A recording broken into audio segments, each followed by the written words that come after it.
à vous, fidèles de Pili Pili Magazine, de répondre encore une fois à notre rendez-vous sur l'actualité. L'actualité, bien sûr, on pourrait presque dire que c'est le feuilleton de l'été de l'actualité africaine, la crise centrafricaine. La crise centrafricaine est, comme qui dirait, à l'ordre du jour des préoccupations aussi bien de la communauté internationale que de la CEEAC, qui a réuni à Brazzaville un forum sous les auspices du président congolais Denis Sassou Nguesso.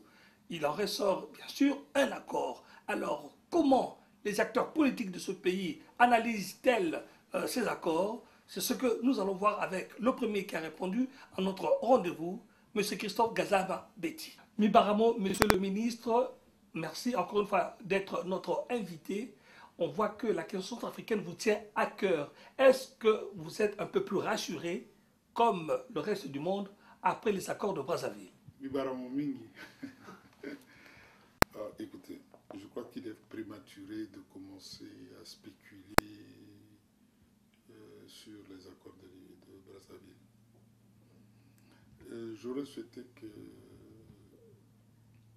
on voit qu'est-ce que représentent ces accords avant de commencer à s'exciter pour dire quoi que ce soit.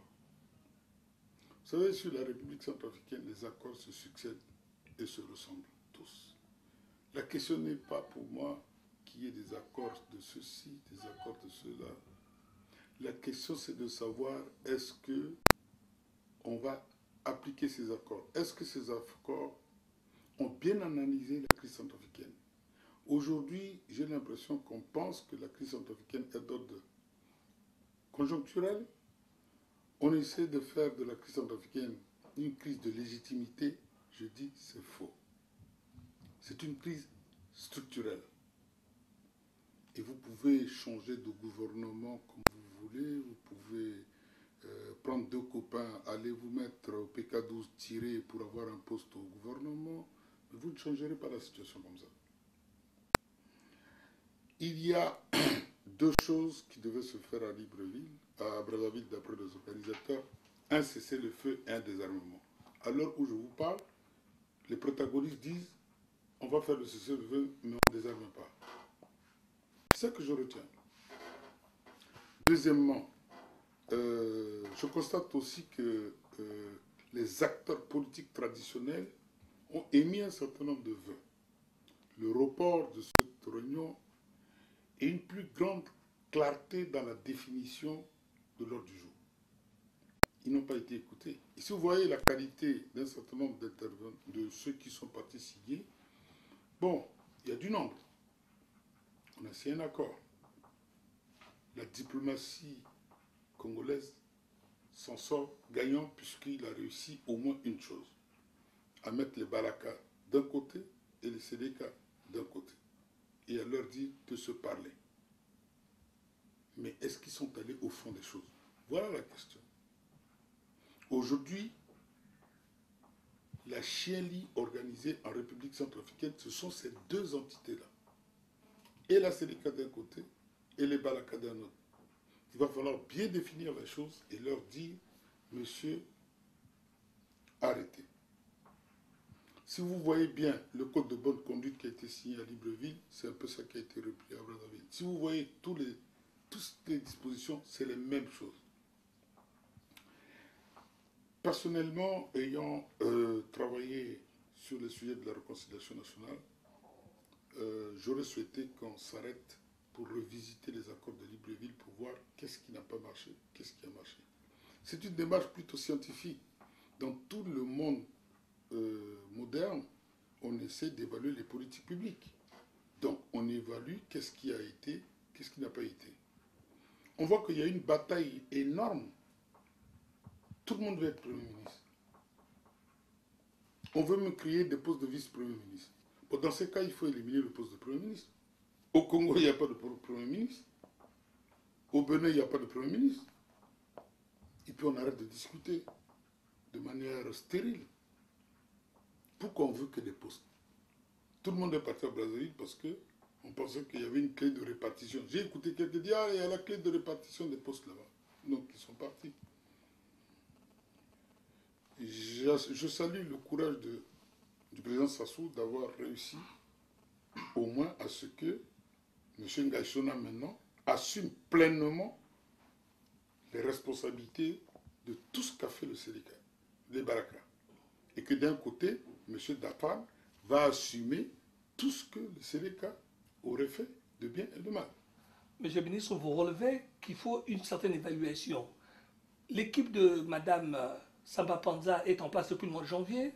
Elle avait 18 mois pour amener les Centrafricains à la sortie de crise par des élections. Un tiers du temps est consommé. Et là, on se demande de quoi sera fait les 2 tiers qui restent. Et comme vous avez dit, la chienlit est installée. Quelle serait la meilleure solution que Brazzaville n'a pas apportée? Je me réjouis que Brazzaville n'a pas repris le refrain sempiternel de délai d'élection. C'est déjà un pas. Il faut arrêter de dire 3 mois, 6 mois, 1 an. Non. On ne fera pas. Ça veut dire que vous n'avez pas les clés d'analyse de la crise. Ce n'est pas une crise où on va dire dans 1 mois, 2 mois, 3 mois, 6 mois. Non, arrêtez ça. Il faut donner le temps au temps. Les élections, ce n'est pas une fin en soi. Les élections, ce n'est pas la démocratie. C'est un temps fort seulement de la démocratie. Et si on venait à rater vos élections, et je répète encore, vous voulez une élection à l'Irakienne? Mais aujourd'hui en Centrafrique, il n'y a pas les électeurs. Ils sont tous en RDC, en Congo, au Cameroun. Vous allez organiser des élections sans le retour des réfugiés? Vous allez organiser des élections sans qu'il y ait des maires, sans qu'il y ait le préfet, sans qu'il y ait quoi que ce soit? Brazzaville vient de redemander, comme à Libreville, la libre circulation et l'ouverture des voies. Commencez par régler ce problème-là. Commencez par régler ce problème-là avant de nous parler. Ah, mais il reste tant de temps, il reste tant de temps. Non, il ne reste pas tant de temps. Il faut à Mme Samba Panza du temps pour le faire. Vous-même à sa place, vous ne ferez pas de miracle. Moi non plus.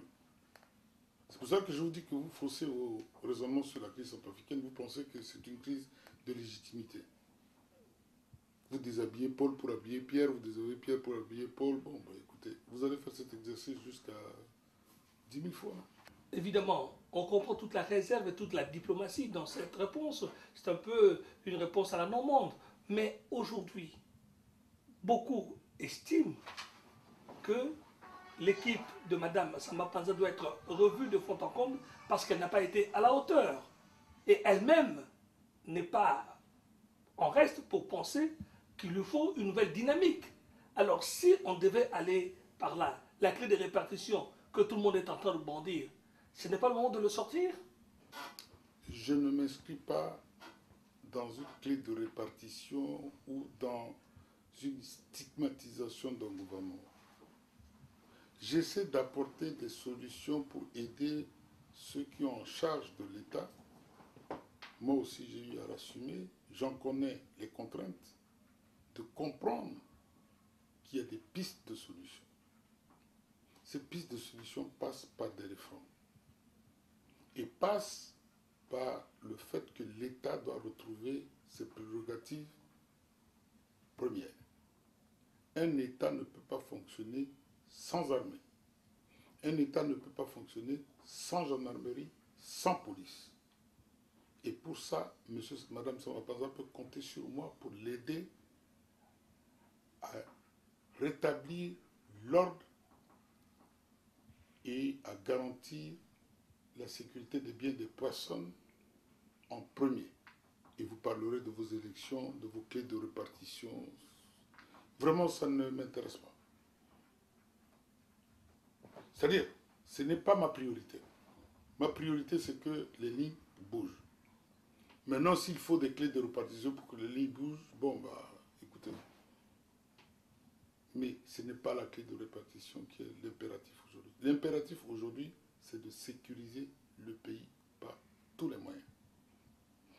Sécuriser le pays, ça veut dire que j'ai demandé que les lois de la République soient adaptées à la lutte antiterroriste et anticriminalité.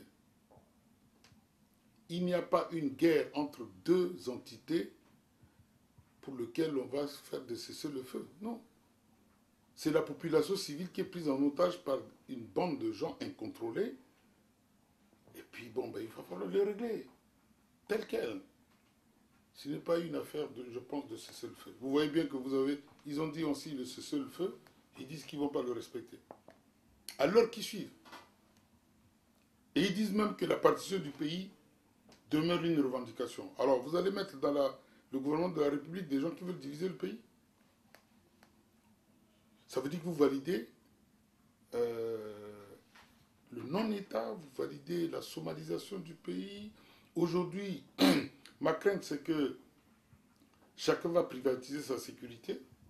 On va payer un groupe qui va me sécuriser, vous allez payer un groupe qui va vous sécuriser. Si on ne sait pas d'aider Mme Samba Panza à asseoir une sécurisation du pays par les institutions. Et aujourd'hui, je vais vous dire la clé, ce que vous appelez clé de répartition gouvernementale. Moi, je vous dis non, 3 fois non. Je vous dis, c'est la clé, c'est la sécurisation des engagements pris. Je le répète 3 fois. La sécurisation des engagements pris par les uns et les autres. Non, finalement, Monsieur le ministre, vous parlez de la sécurisation des accords. Mais n'oubliez pas, derrière ces accords, il y a des individus qui peuvent être visés par des enquêtes. Qu'est-ce qu'on fait de cela? Est-ce que leur demande d'amnistie ne mérite-t-il pas d'être prise en compte pour sauvegarder la paix? Non, la question, je vais vous dire franchement, il ne saurait être question d'amnistie. Il est question de faire passer la justice. La justice ne se décrète pas en termes d'amnistie. J'ai écouté quelqu'un se lever à Brazzaville et demander pardon aux Centrafricains. Mais non, c'est pas ça qu'on lui demande. C'est pas comme ça, le pardon. Il faudrait qu'il dise qu'est-ce qu'il a fait et qu'on lui dise qu'est-ce qu'il a fait et qu'il répare d'abord. Et il demandera pardon après. Donc, vous inversez les choses. Je me battrai avec d'autres pour qu'il n'y ait pas d'amnistie comme ça. Là. On en a donné combien? Il y a plus de 5 lois d'amnistie. Et les mêmes reviennent et refont la même faute grave. On ne peut pas continuer comme ça. L'amnistie n'est pas la solution. Elle est même l'encouragement à la criminalité. Donc aujourd'hui, c'est la justice. Moi, en tant que ministre de la Réconciliation nationale, j'ai proposé vérité et réconciliation. Bon, maintenant, il y a des gens qui disent vérité, justice et réconciliation. Tout ça, on ne va pas se battre sur les mots. Dans vérité, il y avait le mot justice. Bon, maintenant, ils parlent de triptyque. Moi, je parle d'un binôme. Bon, ben, on va y aller. L'essentiel, c'est qu'il y ait justice, réparation, et après, on se réconcilie. Et nous allons nous battre pour ça. Monsieur le ministre, notre collègue de la revue Eben Magazine du Congo-Kinshasa a une question à vous poser. Bonjour Monsieur le ministre, je vous remercie du temps de parole que j'aurai avec vous juste un petit moment. Au fait, je suis journaliste dans Eben Magazine. C'est une revue de la communauté congolaise, en fait de la diaspora congolaise ici en Europe. La question que je voudrais vous poser, Monsieur le ministre, c'est qu'en fait, la Centrafrique, c'est un pays qui est voisin au Congo-Kinshasa. Le Congo-Kinshasa a connu des crises en crise, et actuellement, on peut dire qu'on est allé vers la résolution de beaucoup de choses. Est-ce que vous ne voyez pas qu'il est maintenant temps de pouvoir vous inspirer, par exemple, de l'expérience congolaise et pouvoir, disons, tendre la main aussi tant aux anti-Baraka, disons aux gens de Séléka, pour pouvoir, disons, proposer des solutions qui peuvent éviter que la Centrafrique puisse aller vers la partition, parce que j'ai entendu, les gens parlent, disons les gens de Séléka parlent déjà de la partition du pays. Est-ce qu'il n'y a pas lieu maintenant de pouvoir vous inspirer de l'expérience congolaise? Le droit, rien que le droit. Je dis bien le droit, rien que le droit. J'appartiens à la Séléka. La Séléka était un instrument de conquête de pouvoir. On a conquis le pouvoir, on a eu tout le pouvoir. Qu'est-ce qu'on en a fait? Nous avons échoué lamentablement.